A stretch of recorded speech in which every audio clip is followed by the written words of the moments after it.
Hey, Victoria. How have you been? It's been a long time since we last spoke. I was just wondering if you were doing fine. Theodore? Yeah, it really has been a long time. I'm fine. Actually, I'm doing much better without you. So, what do you want? You've got a lot of nerve talking to me after everything you did. It's already been months since you left, and suddenly you want to have a chat? Just to let you know, I'm not interested in catching up or making up with you. I just want to know how you've been doing recently, that's all. You don't have to be so defensive. You must be feeling lonely living all by yourself in that house without me, right? You can't have completely forgotten about me already. Lonely? That's a joke. I stopped feeling lonely 3 seconds after you walked out the door. Honestly, I felt more angry and sad. But it's already been months. I'm not sad about you anymore.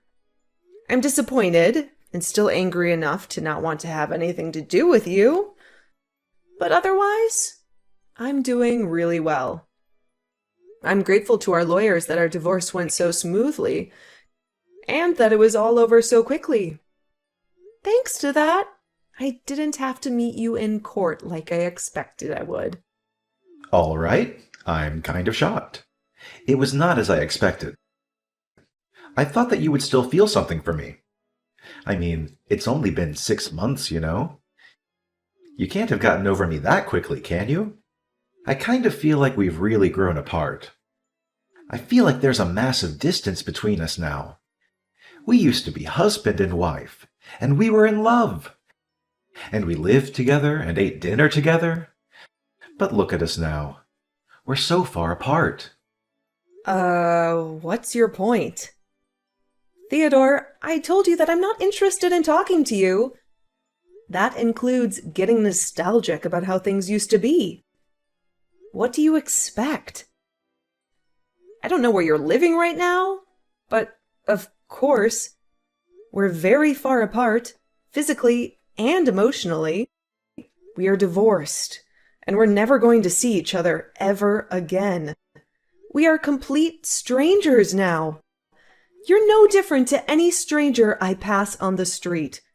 The difference between you and a stranger is that I would rather have a conversation with any random person rather than speak with you. Victoria, don't be so cold. You don't have to be so harsh towards me. I used to be your husband. The keywords are used to be. Get it? That was until you won the lottery and suddenly started acting like you were better than me. Yeah, it was a lot of money. But I don't understand how you could have changed so much in just a matter of hours.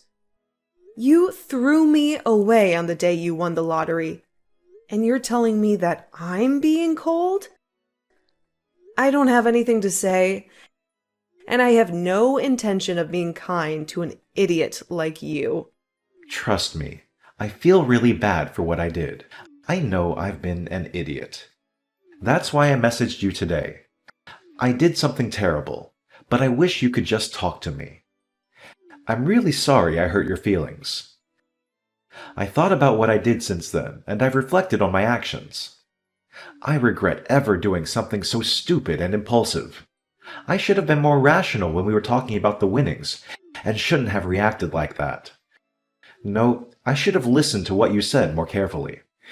You were being so reasonable about what to do with the money. And I wrecked our marriage because I was so selfish. I regret all of that and more. The fact that you're saying that now means that you're in the situation I predicted you'd end up in all those months ago, right? I hate to rub it in, but I told you so. I can't believe it took you so long to realize how wrong you were. I could see it coming from a mile away. But I guess you just had to experience it firsthand. I know I was stupid, and I'm sorry. I finally realized that you warned me that this would happen for my sake. I was too blinded by the money to understand that you were only thinking of me. I wish I could go back in time and change everything, but I can't. I was so stupid, and I regret it all. Yeah, you were so stupid and horrible, too. I get that winning $3 million is a big deal. It's a lot of money. And it's not every day that such a large amount of money comes into your hands. I think anyone would panic and get big ideas about how they want to spend their newfound fortune. I was pretty shocked too, and I won't lie. I thought about all the amazing things we could buy. But the way you reacted was abnormal. Once you knew you had the winning ticket, nothing else mattered to you. You only cared about yourself and the money. I wasn't thinking straight. It was like I was in a dream state. I couldn't help myself. You know, I pitched this pretty reasonable plan for the cash windfall we hit, thinking we'd stash away a good chunk for our future and keep a bit for potential kiddos down the road. I wasn't eyeing your wallet. I definitely didn't talk about splurging it all on myself. But then you went off, yelling that it was your dough, and I couldn't touch a dime, insisting that it was for you to blow however you pleased. I never had any plans to grab a slice, but that's what you assumed. And then, like a poof of magic, you vanished, taking the money with you. You didn't even bother answering my texts until those divorce papers showed up. Even then, your only offer was alimony if I signed on the dotted line. 3 years of us went straight down the drain the second that cash rolled in, turning you into someone I didn't even recognize. I spent weeks mulling over what those 3 years meant to you, wondering if they meant anything at all. Eventually, I stopped dwelling on it, realizing I'd already blown 3 years and shouldn't waste any more time trying to figure you out. I know I was completely at fault, but it was $3 million. Neither of us had even had a tenth of that amount in our banks at one time. You can imagine why I went so crazy, can't you? Yeah, it's a lot of money, but that doesn't excuse your behavior. You ranted at me that my parents might come and beg you for the money because they're so poor and that you couldn't trust anyone anymore. You were insulting me and my family with every word you said because you had all this money. You had this ridiculous idea that you were better than all of us. I never knew you could be so hurtful and obnoxious. And I was shocked that you could change so easily because of some money. I don't know what got into me. I don't really know why I said any of that. I didn't mean it. You know that, don't you? I regret everything I did and said after that. I wish I could take it all back. Really? It sounded like you meant it at the time. Don't try and run away from what you did. It's way too late for you to start begging me for forgiveness. I couldn't care any less about how guilty you feel. Your feeling bad isn't going to change anything. Anyway, what do you want? Let's get this over with. What are you talking about? There's a reason why you messaged me today, right? You didn't just message to apologize. No, really, I was genuinely concerned about you.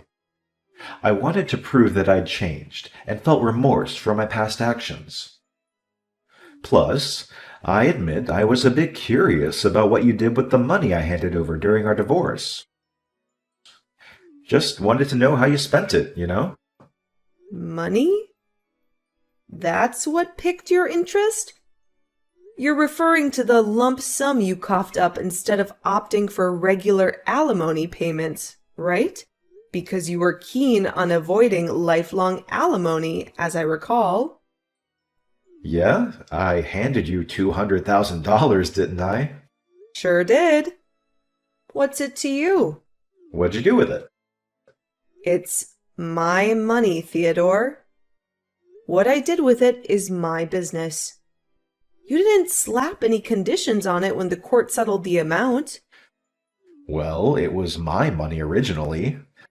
I figure I have a right to know what happened to it, and maybe have a say in it, regardless of what the court decides. And if you've got any left, I was kinda hoping you could kick it back. You always were the smart one with money. Thought maybe you'd still be swimming in it. Hold on.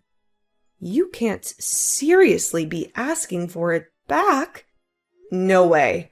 I'm not parting with it. Yeah, it was yours when you had it. But once you handed it over as compensation, it became mine. Ever heard of the word compensate? I was entitled to alimony after you dropped the divorce bomb, but you weren't keen on that. And I didn't fancy a never-ending court drama. So, I took that lump sum, and I don't owe you a penny back. Sure, it was compensation, but I could afford to be generous at the time because I had a boatload of cash. But things are tight now, and I need some financial help. It'd be a lifesaver if you could toss it back my way.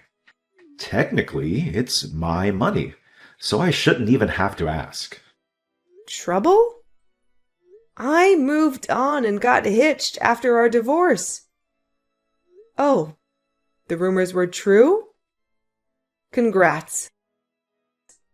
So, how's married life treating you?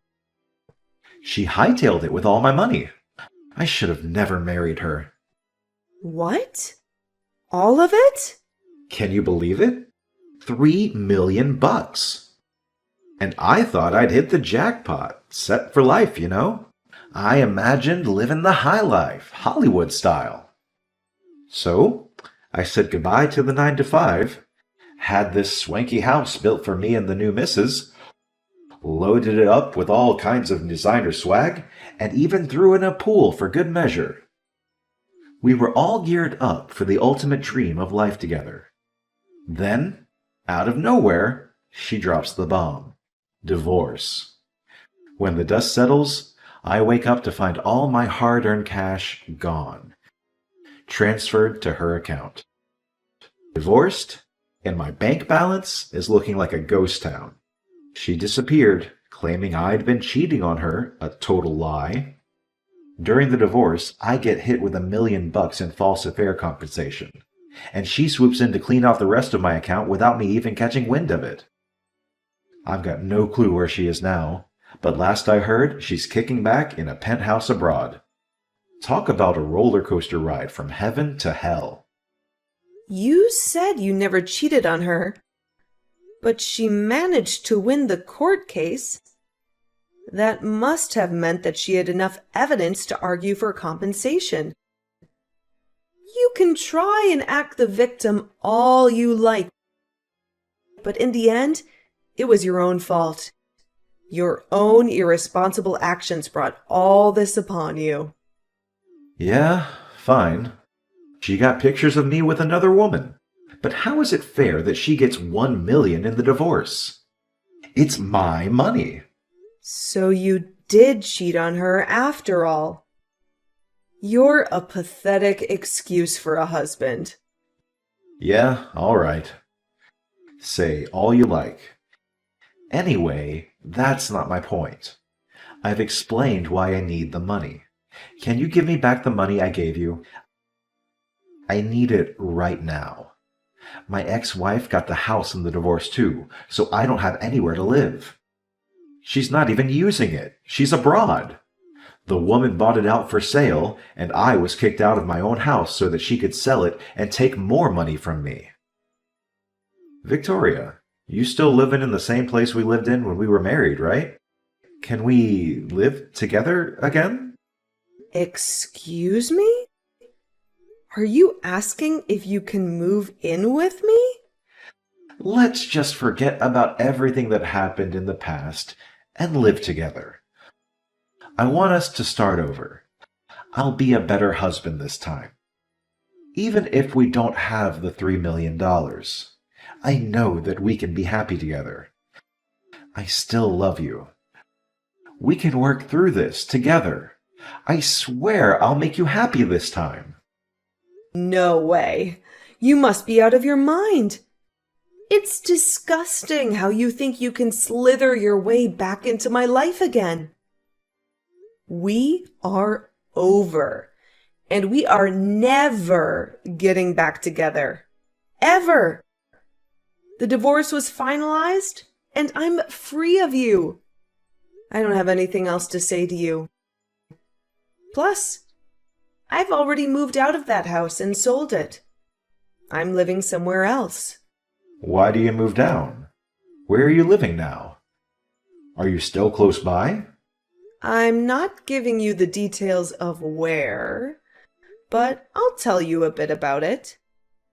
Thanks to the compensation I got from you, I was able to buy some pretty reasonable shares. I had to be patient, but it went really well. I managed to earn a profit from it. You bought shares? I never knew that you knew how to do that kind of stuff. Why didn't you tell me when I had the $3 million? We could have made an even bigger fortune. Come on, Theodore. Don't be naive. It was just a stroke of beginner's luck.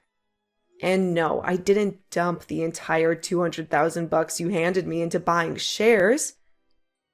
I put in a reasonable amount, caught a lucky break, and when the profits rolled in, I played it smart by squirreling away every dime in a savings account.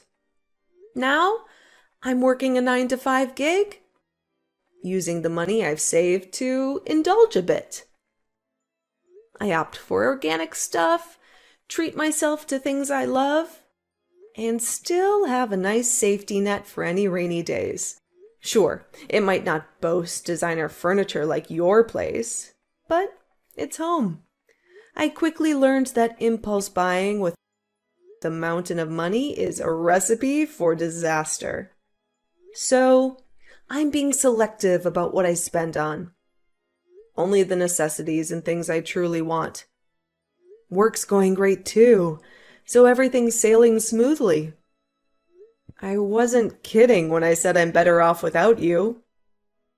Truth be told, I'm thankful you hit the lottery jackpot and had the decency to drop the divorce bomb when you did. If not, I'd still be stuck with you. Wait, you're rocking a penthouse too? No way! I never thought you'd hit the success jackpot so quickly. It's only been 6 months since we split. But damn, that's the cash you're standing on. And my other exes, they're probably living large, all thanks to me. It's money we were rightfully owed. I can't say much about the cash she swiped from your account, except maybe it's just karma doing its thing. So, how much do you have saved up now? About $200. Seriously? You're turning 36 this year, right? No place to crash, no job, and just $200 saved? I feel sorry for you, but I know it's all your own doing. What's your game plan from here? Got kicked out of my own place last week. Job hunting's been a bust so far. I figured I could sell the house. But my other ex snagged it in the divorce. So I'm left with zilch to sell. Failed the job interview already, and I'm at a loss. So I decided to hit you up, hoping you could lend a hand. Are you insane? What about your parents? Why don't you ask them to let you stay with them while you find a place of your own and a job?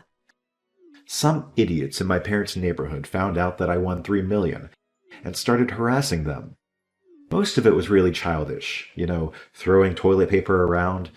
But they were getting death threats in the mail and stuff too. Some magazines are asking for interviews nonstop. My parents ended up moving away, and they cut ties with me. I need your help, Victoria. I don't have anyone else. You're the idiot, Theodore. That's the reason why I warned you about bragging about your win to everyone. Just because you won 3 million doesn't make you better than everyone else. I told you that you shouldn't get carried away, didn't I? But you didn't listen. And you lost a lot of friends. And made a lot of enemies in the process. I know. I regret a lot of what I did. I regret not listening to you the most. Because none of this would have happened if I just did as you said. That's why I want to get back together again. I need you to keep me in check. Sorry, Theodore, but I'm not interested in being your babysitter. We're never getting back together. There's not even a 1% chance of it happening. Why not? I'm not asking you to be my babysitter. I want us to be husband and wife again. We didn't get divorced because we stopped loving each other. You still love me, don't you? We can get back together again. You must be joking. You're the only one that thinks that we still have a chance. I don't know whether you actually still have any feelings for me, or if you're just saying all this because you want money. But either way, it doesn't change how I feel about you. The second you said you wanted a divorce, I hated you from the bottom of my heart. You chose your money over me. You made that really clear during the divorce. Now, I'm indifferent. I couldn't care less about what happens to you. Don't say that. That hurts more than being told you hate me. Please, I'm begging you for help. Could you at least have some pity for me? I need your help. We used to be married, remember? We spent 3 years living in the same house. We can forget about everything and start a new life together. No thanks. You're the one who asked for a divorce, despite the 3 years we spent together. So don't bring it up as a reason to get back together. Then could you at least send me some money? That's all I asked for. You said you've got money saved up. You can spare some, can't you? You made that money because of the money I gave you. You owe me. Come on, I don't even have a place to live. I'm begging you, Victoria. Help me out. I don't have anyone else to turn to. I don't have any obligation to help you. You won $3 million, and you told me that you didn't trust me with your money, saying that I might waste it all on shopping sprees. Only God knows where you got the idea I would do that. You said you wanted to spend it how you liked, and demanded I sign the divorce papers. And you left, taking all your money with you. Well, I'm telling you now that I'm free to spend the money I have however I like, including the money I got as compensation. I don't have a single cent to give you. Then what am I supposed to do? The reason why you have so much money right now is because of the money I gave you. Don't you feel any gratitude towards me?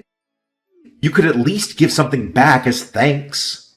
It's not fair that you're living in a penthouse apartment and have money saved and still have a job. I don't have anything. How can I accept that? Why should I care whether you accept it or not? You were living in a house filled with designer items and lived the celebrity life for a few months, didn't you? I hear that your new wife was quite beautiful too. You didn't have to work and spent your days relaxing, sleeping, and eating, I guess. Do you remember what you told me when you left me? You said that you were rich and that you deserved better than a boring old woman like me, even though we're the same age. Even though you would be just as boring without money. You said that you were going to find someone younger and prettier. Someone who would suit your newfound fortune. Do you think I would forget that you said that? I don't remember saying anything like that at all. But hey, I'm sorry. I really am. I wasn't myself then. I didn't think that at all. I've never thought anything like that. I didn't think I was being serious. Did you? Ever since we got divorced, I've been thinking about you. I just want to get back together. I realized after spending a few months living with my other wife that the only one for me was you. I need you, Victoria. Really? You need me? Thanks. I'm so flattered. Is that all you have to say? I'm begging you here. Just listen to what I have to say, please. Can't you be a little interested just for a minute? I just need $1,000. That's all. I won't ask for any more than that. I'll pay you back. Victoria, are you listening to me? If I have $1,000, I can buy lottery tickets again. I win a fortune, and I'll be able to give you all the money you want. You've got to be kidding. I guess it's true that money drives people crazy. You hear a lot in the news about how people spent their winnings on something ridiculous.